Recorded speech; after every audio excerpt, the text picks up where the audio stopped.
everybody. My name is Mark Moyer, and we're in the Clubroom today. Pretty excited to be here, and we're going to be talking about, or I'm going to be talking about, really how to leverage the holiday season to greatly benefit your career and or your business. And I'm excited because this is just one of the many offerings that the Win Again Academy is coming up with. But in this case here, we're really focusing on how to really leverage your network to greater success. And in my opinion, the holiday season is the absolute perfect time to be growing your network and to be meeting new people, because everybody tends to be in a better mood during the holiday season. It's the end of the year. They're wrapping things up. Pre-pandemic, there were lots of holiday parties, but there's still people that are sort of still kind of starting to celebrate. They're not working as hard, some people. And so there's a better mood in general. And what I've found is that it's easier to reach out and connect with people. It's easier to really start relationships with them that can carry into the following year.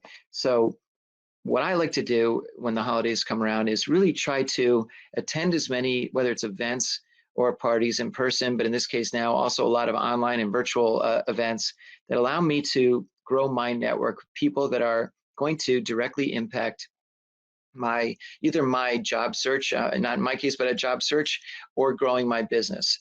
And it's really interesting when you get into a situation where you can speak directly to people and give them the idea that you're here to help them, then they feel compelled to return the favor.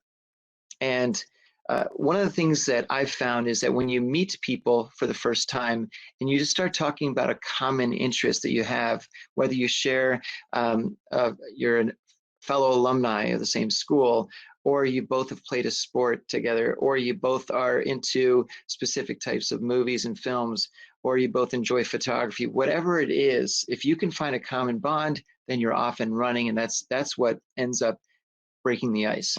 So one of the things that I see is people that, if you can't necessarily start attending lots of events, start attending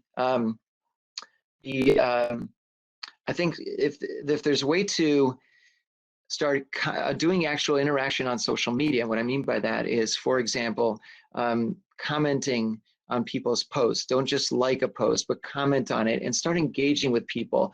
What we're trying to do during this holiday season over the next 2 or 3 weeks is just start the seeds of greater and more relationships that really can impact you going into the following year. So where that starts is, and I'll give you an example.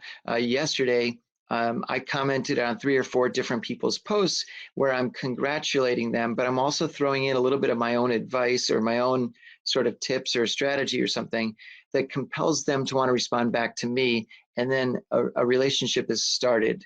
And it might be someone who I've never even interacted with before, but I see a topic that I find to be particularly interesting to me, and I'll comment on it and start the dialogue. And then what ends up happening is sometimes other people will say, hey, Mark, I saw your comment that you responded to so-and-so's post. I really like what you had to say there. Let's set up a conversation. And it turns out that's the way I've really started to grow my network, is by just starting to be out there and making a little bit more of an impact that way versus just clicking on a like button, that sort of thing. But also, I think what's important is that when you attend an event, and let's say you're attending an event here in the Clubroom, I think it's important for you to come in with a strategy. And what I mean by that is, don't just come in and say, oh, I'm just here, I'm going to listen to the presentation, and then I'm also going to meet a few people and just see what happens. I think it's important for you to have a strategy in mind coming in where you say, okay, today I'm going to try to meet at least 3 people that I believe will move my needle, that will progress what I'm trying to do.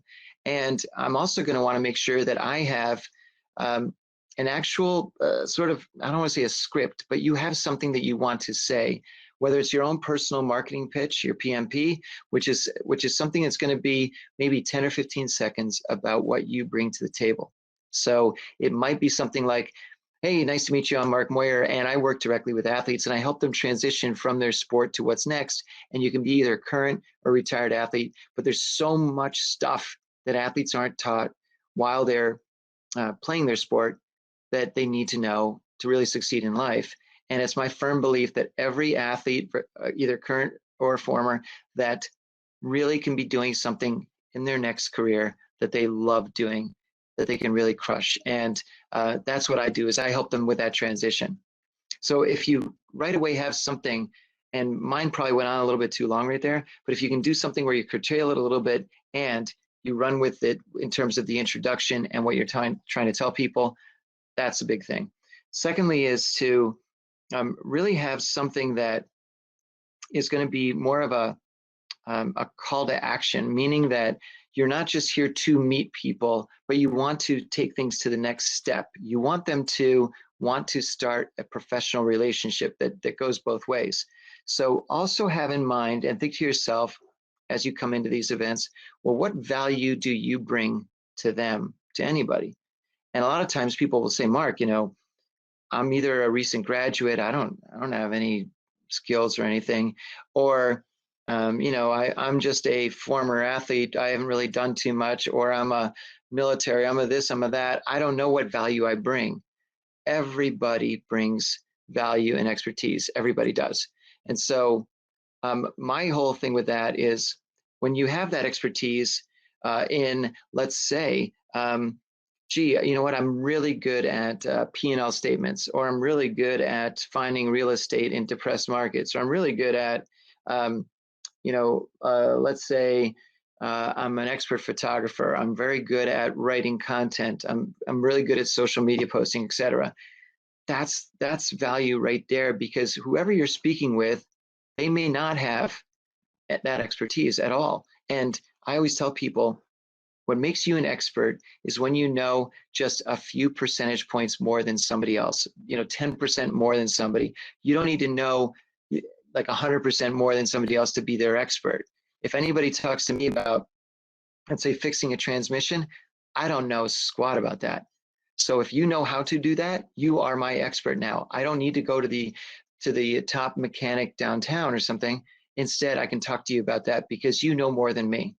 Now, if I feel like I need to know a ton more, maybe I go to that person, but you're my expert. So when you come into a room, either a live room or a virtual room like this, have in mind, number one, a sort of your own personal marketing pitch of what you feel you bring to the table. Number two is really have in mind, what is your goal with meeting these people? What do you want to get from them? And how do you want to continue that relationship? And then number three, really sort of think to yourself, well, what can I explain to them, that the value that I can offer them? So not just what you bring to the table in terms of your expertise, but what can you offer them? Now, a lot of people may say, well, gee, I don't really have much expertise. Well, then what you absolutely bring to the table is your network. And you absolutely know a lot more people than you think you already know. You probably know hundreds and hundreds of people that you have met throughout the course of your life who probably with one phone call or one email or one text, you can reignite it again.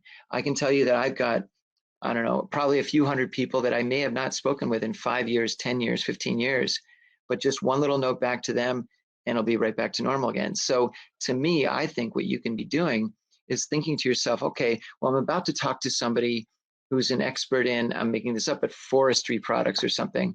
Well, maybe if I used to know somebody who worked at a paper manufacturer, I can make that introduction pretty easy. I just need to reach out to paper person and say to that paper person, listen, how's it going? Gee, Bob, it's been 8 years. How you been? Blah, blah, blah.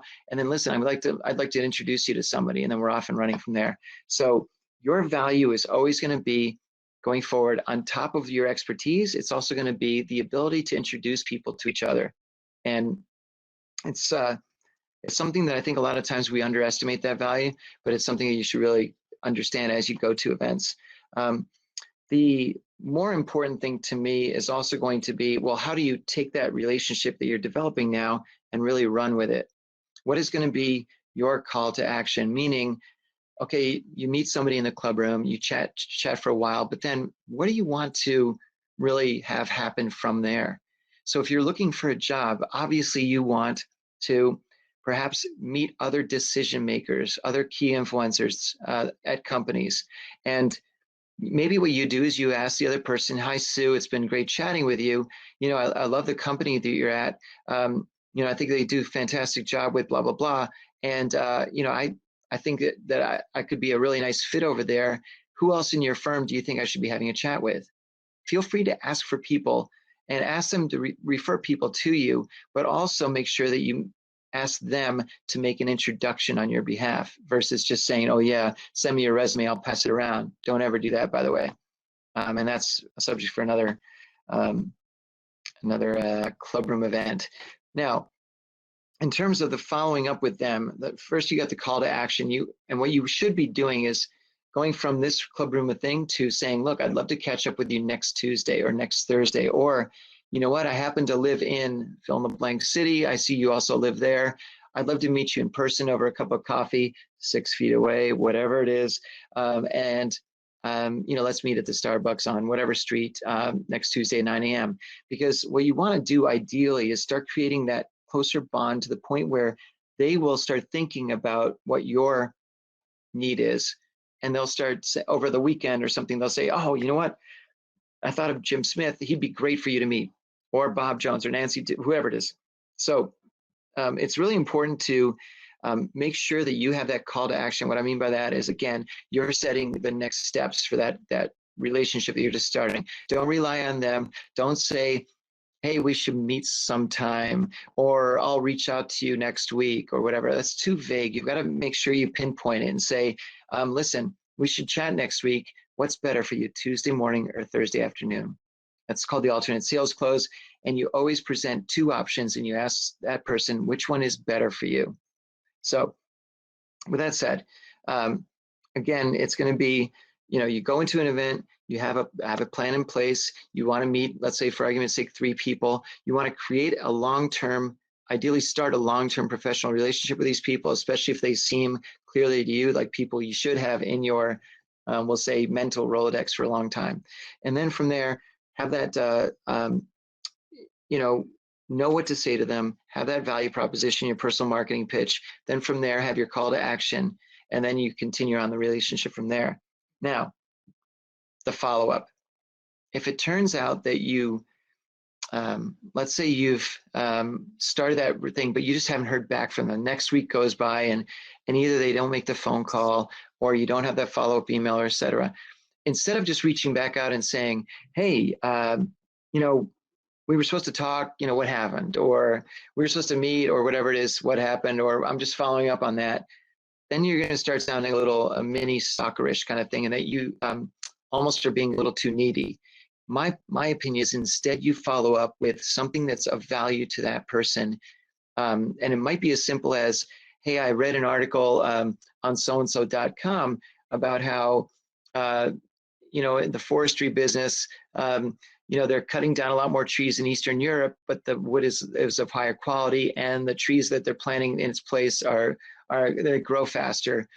How is that going to have an impact on forestry in general worldwide? I don't know, I made that up totally. But the point being that if you're asking a question of them where it's something that they do for a living, and then you ask for their opinion, they're going to say, oh yeah, well, this is what I think, blah, blah, blah. But, oh, right, we were going to meet for coffee. Totally forgot. Let's set that up. So they will remember what it is that you were really chasing them down for. But the point is, you're impressing them by asking them their opinion on something that matters a lot to them. So to tie all this together on why the holidays are such a fantastic time to either grow your job search capabilities or your network in terms of growing your business, it's that when you attend events like these, you can really start talking to people with a plan in place. Doesn't mean you have to have anything scripted. It doesn't necessarily mean you have to be so targeted that you don't deviate from that. But the point being is that when you go in with a plan, and here's my strategy, I'm going to go in and try to meet 2, 3, 4 people who I feel can absolutely move the needle, move my situation forward. You have your personal marketing pitch set up, that you're ready to have something that really shows off what you're bringing to the table. But then you're going to talk about what it is that you're ideally looking for and the help that you can offer them, which in this case, it may even be your network, which is enormous, right? And then from there, offer to make some introductions, and then have that call to action where you say, look, I'd love to follow up with you. Let's meet, in person, or let's have a follow-up call next Tuesday or Thursday, what works best for you. And then you're off and running.